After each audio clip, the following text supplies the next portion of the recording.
الرحمن الرحیم والصلاة والسلام علی سید المرسلین والحمد للہ رب العالمین۔ آج ہم سورہ عصر کے بارے میں بات کریں گے۔ یہ سورت 3 آیاتوں پر مشتمل ہے۔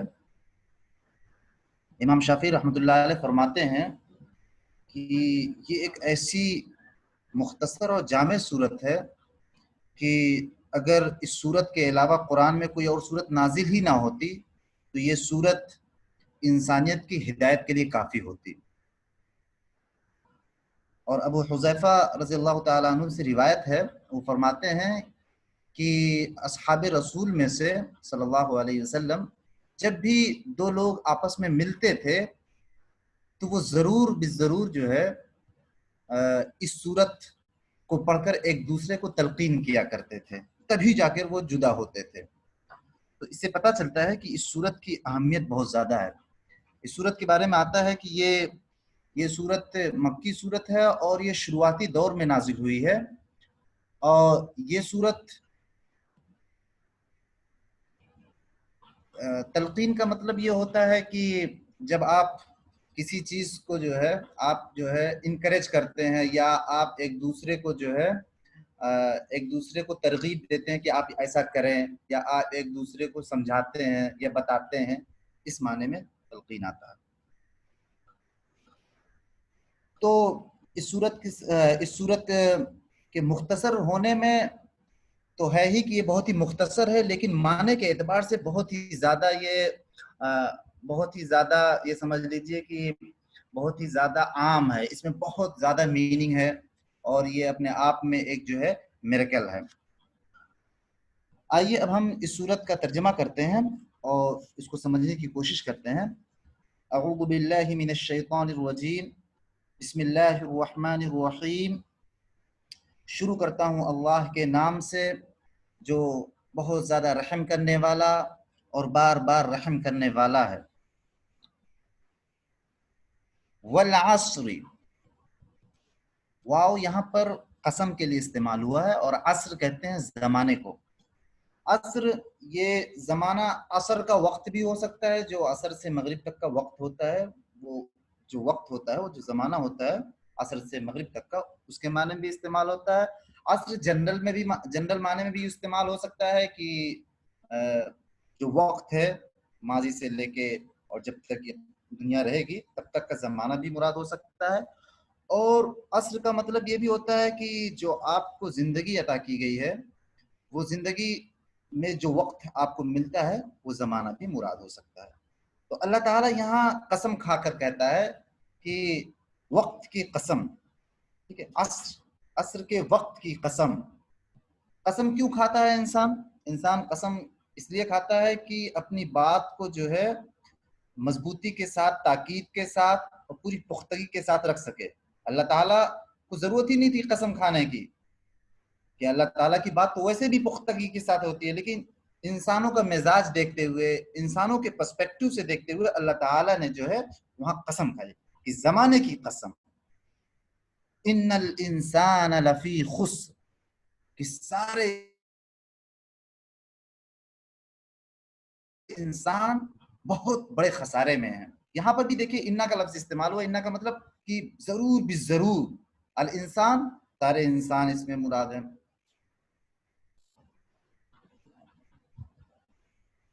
اور لفی یہاں پر لام کا استعمال ہوا ہے، یہاں پر بھی تاکید کی گئی کہ ضرور بالضرور ہوں گے۔ خسر کہتے ہیں نقصان، خسارہ، یہ کسی بھی طرح کا نقصان ہو سکتا ہے۔ کیا میری آواز آ رہی ہے؟ جی آ رہی ہے، تھوڑا بریک ہو گیا تھا بیچ میں، پر ابھی آ رہی ہے۔ ایک بار واپس سے ان الانسان واپس سے بتائیے پلیز، تھوڑا بیچ میں رک گیا تو۔ جی ٹھیک ہے۔ ان الانسان لفی خسر، یہاں پر جو انا کا لفظ استعمال ہوا ہے جو فرسٹ والا ہے انا، اس کا مطلب ہوتا ہے تاکید، کوئی چیز پختگی، ضرور بالضرور کے معنی میں ہوتا ہے، مست کے معنی میں ہوتا ہے۔ اور الانسان کا مطلب ہوتا ہے کہ سارے انسان، اس میں انڈیویجول ایک سے لے کے پوری قوم سے لے کے سارے لوگ اس میں شامل ہو جاتے ہیں۔ لفی میں جو لام ہے یہ بھی تاکید کے لیے، ضرور بالضرور، فی کا مطلب میں ہوتا ہے، اور خسر کا مطلب ہوتا ہے نقصان، خسارہ۔ یہ خسارہ کئی طریقے کا ہو سکتا ہے. جیسے کیا ہوتا ہے کہ جب آپ کوئی بزنس کرتے ہیں, کوئی تجارت کرتے ہیں, تو اس میں آپ کو نفع نہیں ملتا ہے, گھاٹا ہو جاتا ہے. یا آپ کوئی سامان خریدتے ہیں تو وہ سامان جو ہے آپ کا جس طریقے سے خریدتے ہیں وہ سامان خراب نکل جاتا ہے, تو وہاں گھاٹا ہو جاتا ہے. تو یہاں پر خسر کا مطلب یہ ہوا کہ خسارہ, جنرل میننگ ہے خسارہ نقصان کے معنی میں. تو ان الانسان لفی خسر, کہ سارے انسان خسارے میں ہیں, سارے کے سارے انسان بہت بڑے گھاٹے میں ہیں. یہ ایک جنرل بات ہوگی. اس کے بعد ایکسیپشن کے لیے اگلی آیت میں بتایا جا رہا ہے کہ الا الذین آمنوا وعملوا الصالحات وتواصوا بالحق وتواصوا بالصبر. مگر وہ لوگ, یہاں ایکسیپشن کیا جا رہا ہے, وہ جنرل طور پہ بتا دیا گیا کہ سارے لوگ خسارے میں ہیں, سوائے یہاں پہ کہا جا رہا ہے کہ یہ لوگ نہیں نقصان میں ہیں. کون کون لوگ یا کون لوگ؟ اس کا مطلب وہ الا الذین, مگر وہ لوگ جو ایمان لائے. ایمان کا مطلب کیا ہوتا ہے کہ جنہوں نے اپنے زبان کے ساتھ ساتھ اپنے دل کے ذریعے بھی یہ ایمان لائے, یہ پختگی کے ساتھ کہ جو ہے اللہ تعالیٰ ایک ہے, اللہ تعالیٰ ساری چیزوں پر قادر ہے, اور محمد صلی اللہ علیہ وسلم آخری رسول ہیں. اس کے علاوہ بھی اور بہت سارے نبی آئے, ان پر بھی وہ ایمان لاتا ہے, کتابوں پر لاتا ہے, فرشتوں پر لاتا ہے, اور قیامت پر لاتا ہے, اور تقدیر پر لاتا ہے. تو یہ جو ساری چیزیں ہیں, ان ساری چیزوں پر وہ دل کے ساتھ پختگی کے ساتھ وہ ایمان لاتا ہے, سب سے پہلی چیز. دوسری چیز یہ ہے کہ وعمل الصالحات, اور وہ نیک کام کرتا ہے. قرآن میں عمل صالح کے لیے سب سے بنیادی چیز یہ رکھی گئی ہے کہ وہ ایمان ہونا چاہیے. ایمان اور عمل صالح میں جو تعلق ہے وہ ایسے ہی ہے جیسے آپ یہ سمجھ لیجئے کہ ایمان ایک طریقے سے جو ہے وہ کوئی بیج ہے. کوئی درخت آپ لگاتے ہیں یا کوئی پودا لگاتے ہیں تو اس میں کوئی بیج ڈالتے ہیں, تو بیج زمین میں ڈال دیا آپ نے, تو ایمان کا جو رول ہے وہ روٹ کا رول ہے, یعنی بیج کا رول ہے. اور جو عمل صالح ہے وہ اس کا جو درخت ہوتا ہے وہ عمل صالح سے مطلب ہو جاتا ہے. بغیر ایمان کے عمل صالح ہو ہی نہیں سکتا. تو اس لیے جیسے بہت سے لوگ بہت اچھے اچھے کام کرتے ہیں لیکن ایمان نہیں ہوتا تو وہ عمل صالح نہیں ہو سکتا. تو ایمان ضروری ہے. تو الا الذین آمنوا, مگر وہ لوگ جو ایمان لائے اور عمل صالح کیا, یعنی اچھے اچھے کام کیے. اچھے کام سے مراد کیا ہے؟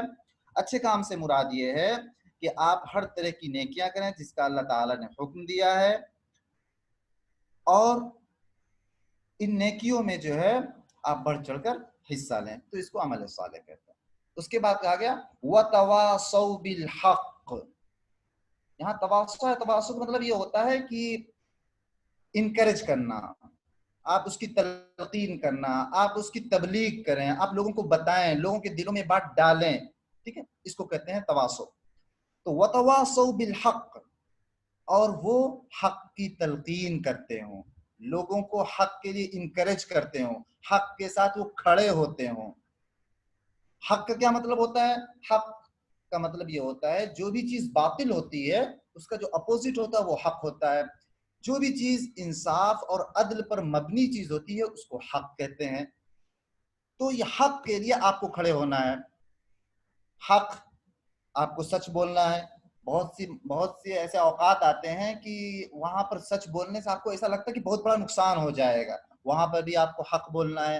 اور صرف آپ کو خود نہیں بولنا ہے, انفرادی طور پر نہیں بولنا ہے, بلکہ بولنے کے ساتھ ساتھ آپ دوسرے لوگوں کو بھی انکریج کریں گے, کنونس کریں گے, ان کو منائیں گے کہ آپ بھی حق بولیے, اور ان کا ساتھ دیں گے کہ آپ بھی حق بولیے. تو یہاں سے یہ بات بھی پتہ چلتی ہے کہ ایمان اور عمل صالح جو کہ انفرادی اپنے آپ میں ایک عمل ہے, انڈیویجول ایک عمل ہے, لیکن ایک مومن جو ہوتا ہے وہ انڈیویجول صرف نہیں ہوتا, اس کی ایک اجتماعی اور ایک سوشل زندگی ہوتی ہے, سماجی زندگی ہوتی ہے. تو وہ ایمان کے ساتھ ساتھ عمل صالح کرتا ہے اور سماج کی بھلائی کے لیے, سماج کی جو ہے سوسائٹی کی جو ہے بھلائی کے لیے وہ جو ہے حق کی بات کے لیے کھڑا ہوتا ہے اور دوسروں کو بھی حق کی دعوت دیتا رہتا ہے. وَتَوَاصَوْا بِالصَّبْرِ, یہاں پر بھی وہی تلقین کرنا, انکریج کرنا, تبلیغ کرنا. تواصع کا مطلب صبر کا مطلب یہاں پر جو ہے کہ جو آپ حق بولتے ہیں, جب آپ سچ بولتے ہیں تو سچ بولنے اور حق بولنے میں آپ کو مشکلات بھی آئیں گی, پریشانیاں بھی آئیں گی, لوگ ڈسکریج بھی کریں گے, لوگ آپ کو ہو سکتا ہے تذلیل اور تحقیر بھی کریں. یہ بھی ہو سکتا ہے کہ آپ کے لیے مشکلات کھڑی کریں، تو وہاں پر آپ کو صبر کرنا ہے، اور آپ کو ڈٹ کر اس کا صبر کرنا ہے، خود بھی صبر کرنا ہے اور دوسرے لوگوں کو بھی تلقین کرنا ہے کہ آپ صبر کرتے رہیے، اور جو یہ مشکلات ہیں یہ حق کے راستے میں جھیلتے رہیے، تو یہ جھیلتے رہنا۔ اور صبر کا مطلب یہ بھی ہوتا ہے کہ حق کی پیروی میں جو بھی مشکلات آئیں یا جو آپ کو نقصانات، آپ حق کے لیے کھڑے ہیں تو ہو سکتا ہے آپ کی تنخواہ میں کمی آ جائے، یا آپ کا بزنس میں کچھ نقصان ہو سکتا ہے، یا آپ کی جان و مال کا بھی تھوڑا بہت نقصان ہو سکتا ہے، یا آپ کی سماج میں جو ایک اسٹیٹس ہے، جو ایک عزت ہے، وہ بھی کم ہو سکتی ہے، تو ان سب پر آپ کو صبر کرنا ہے۔ اور یہاں پر بھی ایک بات اور کہے گی کہ مطلب بہت بعض دفعہ ایسا بھی ہوتا ہے کہ آپ بہت سے ایسے کام آپ کا دل چاہتا ہے کچھ کرنے کا، گرچہ وہ کام جو ہے غلط ہوتا ہے، مطلب آپ کی خواہشات اس طریقے کی ہوتی ہیں کہ یہ کام کر جائیں، یہ کام کر لیں، لیکن وہ اسلام کے خلاف ہے، تو اس پر بھی آپ جو ہے اپنی خواہشات پر صبر کر لیتے ہیں، اپنی خواہشات کو دبا لیتے ہیں، تو یہاں وہ معنی بھی مراد ہیں۔ تو اس کا مطلب سمجھیے کہ سارے انسان خسارے میں ہیں سوائے ان لوگوں کے جو سب سے پہلی چیز ان کے اندر 4 صفات ہونی چاہیے۔ جو سب سے پہلی صفت ہے کہ وہ ایمان لائیں، دوسری صفت ہے کہ وہ عمل صالح کریں، تیسری صفت یہ ہے کہ وہ حق کے لیے خود کھڑے ہوں اور دوسروں کو بھی کھڑا کریں، چوتھی چیز یہ ہے کہ وہ صبر پر خود قائم رہیں اور دوسروں کو بھی قائم کرنے کی تلقین کریں اور انکریجمنٹ کریں، تو یہی لوگ کامیاب ہوتے ہیں۔ یہ اس کا ترجمہ ہوا۔ آئیے اب ہم اس صورت سے جو ہمیں سبق ملتا ہے وہ اس پر ہم بات کرتے ہیں۔ تو سب سے بنیادی چیز یہ ہے کہ آپ یہ سمجھ لیجئے کہ یہ جو زندگی ہمیں عطا کی گئی ہے یہ بہت ہی مختصر زندگی ہے، یہ جو زمانہ ہے بہت ہی مختصر ہے۔ امام راضی فرماتے ہیں کہ اس صورت کی جو تفسیر ہے یا اس صورت کی جو میننگ ہے وہ مجھے اس وقت سمجھ میں آ گئی بہت اچھی طریقے سے جب وہ ایک بار ایک بازار میں نکلے اور ایک برف بیچنے والا، آئس بیچنے والا، وہ مارکیٹ میں چلا رہا تھا، چیخ چیخ کے پکار رہا تھا لوگوں سے کہ مجھ پر رحم کرو، ارے اس برف والے پر رحم کرو، اس کا سارا سرمایہ ڈوبا جا رہا ہے۔ آپ سمجھ سکتے ہیں کہ برف جو ہوتا ہے اگر اس پر ایک وقت گزر جاتا ہے تو وہ خود گل کے ختم ہو جاتا ہے، تو اسی طریقے سے ایک انسان کی زندگی جو ہے وہ زندگی کیا ہے؟ اوقات کا ایک مجموعہ ہے، اگر اس کا وقت نکل جائے گا تو اس کا سرمایہ ختم ہو جائے گا۔ تو ہمیں ایک ایک لمحے کی قیمت سمجھنی چاہیے اور ایک ایک لمحے کو کنسٹرکٹیو کام کے لیے استعمال کرنا چاہیے، اور اس کو ایک دوسرے طریقے سے بھی سمجھ لیجیے کہ ایک انسان کی جو زندگی ہے وہ ایک اسٹوڈنٹ کی زندگی کی طرح ہے۔ جب اسٹوڈنٹ جو ہے ایگزام ہال میں ہوتا ہے تو اس کو ایک مختصر سا ٹائم دیا جاتا ہے، 3 گھنٹے کا ٹائم دے دیا گیا اور ایک کویشچن بتا دیے گئے کہ یہ 4 کویشچن ہے، اگر آپ یہ 4 کویشچن کریں گے تو کامیاب ہوں گے، اگر اس کے علاوہ کچھ آپ کرتے ہیں ادھر ادھر کرتے ہیں تو آپ کامیاب نہیں ہوں گے، چاروں کویشچن کمپلسری ہیں۔ اب یہاں پر یہ دیکھ لیجیے آپ کی زندگی ہے اور یہ 4 کویشچن ہیں، یہ 4 کویشچن کو اپنی زندگی میں جو ہے آپ کو انجام دینا، اگر ان چاروں کویشچن کو آپ صحیح انجام دے لیں گے تب تو آپ کامیاب ہوں گے، اگر آپ نہیں کرتے ہیں کہیں اور اس وقت کو ضائع کر دیتے ہیں تو آپ جو ہے ایگزام میں فیل ہو جائیں گے۔ اس طریقے سے آپ اس صورت کو سمجھ اور اس وقت کی جو اہمیت ہے اس پر ہمیں یہاں سبق ملتا ہے کہ وقت بہت ہی اہم ہے، اور وقت جو ہے بتایا جاتا ہے کہ وقت جو ہے سونے سے زیادہ قیمتی ہے، الوقت اثمن من الذهب، وقت جو ہے سونے سے زیادہ قیمتی ہے، تو ہمیں وقت کی یہاں پر قدر کرنے کے بارے میں سبق ملتا ہے۔ دوسری چیز یہ ہے کہ ہمیں جو ہے بار بار آپ دیکھتے ہوں گے سماج میں بھی اور آج کل ڈیموکریٹک جتنی بھی کنٹریز ہیں وہاں پر بار بار آپ کو یہی سکھلایا جاتا ہے اور آپ کے دماغ میں یہ بات ڈال دی جاتی ہے، ہمارے دماغ میں یہ بات ڈال دی جاتی ہے کہ مذہب کا تعلق آدمی کے اپنی ذات سے صرف تعلق رکھتی ہے، انفرادی طور پر تعلق رکھتی ہے، اس کا سماج سے کوئی تعلق نہیں، اس کا جو ہے سوشو پولیٹیکل اور بزنس ایشو سے کوئی تعلق نہیں ہے۔ یہ بات بالکل غلط ہے۔ آپ یہ سمجھ لیجئے کہ اسلام ایک ایسا مذہب ہے جو انسان کے ہر شعبے میں ہر فیلڈ میں جو ہے آپ کو ہدایت کرتا ہے، چاہے وہ انفرادی ہو، انڈیویجول لائف ہو، یا وہ سماجی ہو، سوشل لائف ہو یا پولیٹیکل لائف ہو۔ تو یہاں سے بھی یہ پتہ چلتا ہے کہ ایک مومن کی ذمہ داری یہ ہے کہ وہ ایمان لائے، عمل صالح کرے اور جو ہے سماج کو بگڑنے سے بچانے کے لیے حق کے لیے کھڑا ہو، کیونکہ اگر وہ یہ سمجھ بیٹھے کہ اگر میں اپنے طور پر میں اپنے آپ کو صحیح رکھوں